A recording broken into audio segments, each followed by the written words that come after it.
அனைவருக்கும் வணக்கம். இன்றைய தினமணி செய்தித்தாள்ல என்னென்ன செய்திகள் இருக்கு அப்படிங்கிறத பார்ப்போம்.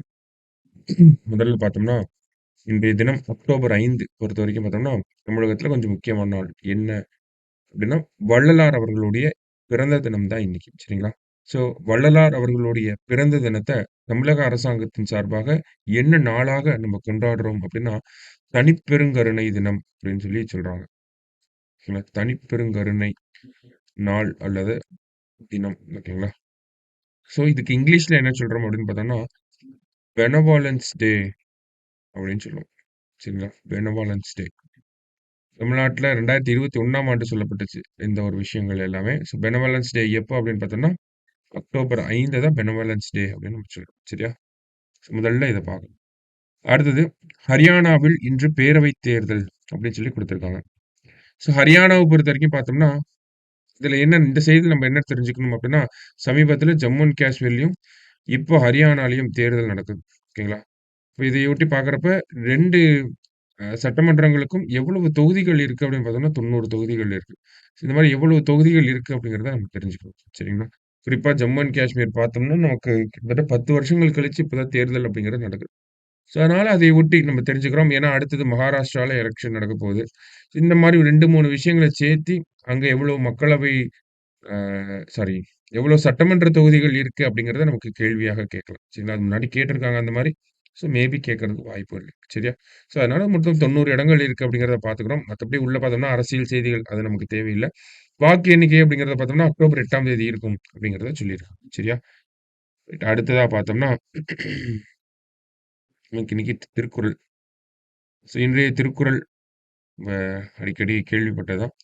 "துன்பம் உறவரினும் செய்க துணிவற்றி இன்பம் பயக்கும் வினை." இன்பம் கொடுக்கும் தொழிலைச் செய்யும்போது, துன்பம் மிக வந்த போதிலும், துணிவு மேற்கொண்டு செய்து முடிக்க வேண்டும். ஸோ நமக்கு புடிச்ச விஷயங்கள செய்றப்ப நெறைய துன்பங்கள் வரும். துன்பங்கள் வந்தாலும் அதை பொருட்படுத்தாமல், நம்ம நெனச்ச விஷயங்கள சரியான முறையில பண்ணி முடிக்கணும் அப்படிங்கிறத வள்ளுவர் சொல்றாங்க. திருக்குறள் எண் 669 அதிகாரம் வினைத்து. சரியா? வேற என்ன செய்திகள் இன்னைக்கு செய்தித்தாள பொறுத்தவரைக்கும் இருந்துச்சு அப்படின்னு பார்த்தோம்னா, ரொம்ப குறைவான செய்திகள் தான். இங்க பார்த்தீங்கன்னா, "போருக்கு தயாராகும் இஸ்ரேல், ஈரான் என்ன நடக்கும்?" அப்படின்னு கேட்டிருக்காங்க. ஸோ இதுல பேசிக்கா நம்ப ஒண்ணும் பார்க்க முடியாது இந்த செய்திய பொறுத்தவரைக்கும். ஏன்னா அவங்கவங்க போர் அப்படிங்கிறது. பேசிக்கான விஷயங்கள கொஞ்சம் தெரிஞ்சு வச்சுக்கணும் ஆனா. இஸ்ரேலுடைய தலைநகரம் என்ன? பார்த்தோம்னா நமக்கு டெல் அவீவ் அப்படின்னு சொல்லுவோம். ஜெருசலேம் அப்படிங்கிறதும் கேப்பிட்டலா தான் இருக்கு. ஈரானுடைய கேப்பிட்டல் என்ன? தெஹ்ரான் அப்படிங்கிற பிளேஸ். இந்த நாட்டோட கரன்சி என்ன? அப்படிங்கிறத தெரிஞ்சுக்கணும். ஓகேங்களா? கரன்சி அப்படின்னு பார்த்தோம்னா, நமக்கு ஷெக்கல் அப்படின்னு சொல்லுவோம். ஓகேங்களா? இஸ்ரேல பொறுத்தவரைக்கும் ஷெக்கல் அப்படின்னு சொல்லுவோம். இதுக்கு ரியால் அப்படின்னு சொல்லுவாங்க. ஈரான பொறுத்தவரைக்கும். அடுத்தது பார்லிமென்ட். இஸ்ரேலோட பார்லிமென்ட் பேர் நெஸ்ஸட் அப்படின்னு சொல்லி நம்ம ஸ்கூல் புக்லயே இருக்கு. இப்ப அதையும் கூடுதலா தெரிஞ்சுக்கிறோம் நம்ப. 2 நாட்டுடைய தலைவர்கள பத்தி தெரிஞ்சுக்கிறோம். இங்க பார்த்தோம்னா, இஸ்ரேல பொறுத்தவரைக்கும் பார்த்தோம்னா, பெஞ்சமின் நெட்டானியு அப்படின்னு சொல்லுவாங்க. இங்க வந்து மசூத் பெசஸ்கியான் அப்படிங்கிறவரு இருப்பார். சரிங்களா? ஸோ பேசிக்கான இன்ஃபர்மேஷன மட்டும் நம்ம பார்த்துக்கணும். ஓகேங்களா? அத கொஞ்சம் பார்த்துக்கங்க. அடுத்ததா பார்த்தோம்னா, ஃபட்டா ரக ஏவுகணைகள் எந்த நாட்டுக்கு சொந்தமானது அப்படின்னு கேட்கலாம். சரிங்களா? அதாவது இந்த ஃபட்டா ரக ஏவுகணைகள் அப்படின்னு பார்த்தோம்னா, ஒலியைப் போல 15 மடங்கு வேகத்தில பாயக்கூடிய ஹைப்பர்சோனிக் வகை ஏவுகணைகள். ஓகேங்களா? 15 times the speed of sound.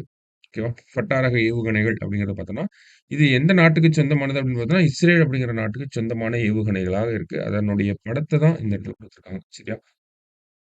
So இஸ்ரேல பொறுத்தவரைக்கும் பார்த்தோம்னா, அயர்ன் டோம் அப்படிங்கிற ஒரு ஸ்ட்ரக்சர் வச்சிருப்பாங்க. டிஃபென்ஸ் மெக்கானிசம் இது. ஓகேங்களா? இப்போ எக்ஸாம்பிள்க்கு ஒரு டோம் ஷேப்ல இருக்கும். ஓகேவா? ஸோ டோம் ஷேப்ல இருக்கும். ஏவுகணைகள் வருது அப்டின்னா, இந்த டோம்க்குள்ள வர்றப்போ, அ இத ரேடார் டிடெக்ட் பண்ணி என்ன பண்ணும்னா, கிரவுண்ட்ல இருக்கக்கூடிய மிசைல்ஸ்க்கு வந்து செய்தி அனுப்பும். ஓகேங்களா? இந்த மாரி ஒரு மிசைல் நம்மளை நோக்கி வந்துட்டுருக்கு அப்டின்னு சொல்லி. இந்த கிரவுண்ட்ல இருக்கக்கூடிய மிசைல் என்ன பண்ணும்னா, இந்த வரக்கூடிய அந்த ஏவுகணைகள வானத்திலே வச்சு இன்டர்செப்ட் பண்ணி அழிச்சிரும். சரிங்களா? ஸோ இதுதான் இஸ்ரேலோட அயர்ன் டோம் சிஸ்டம் அப்படின்னு சொல்லுவாங்க. ரொம்ப ஃபேமஸான ஒரு முறை. சரிங்களா? படங்கள்ல போட்டு பார்த்தீங்க அப்படின்னா தெரியும். ஐ மீன் பிக்சர்ஸ் போட்டு பார்த்தீங்கன்னா.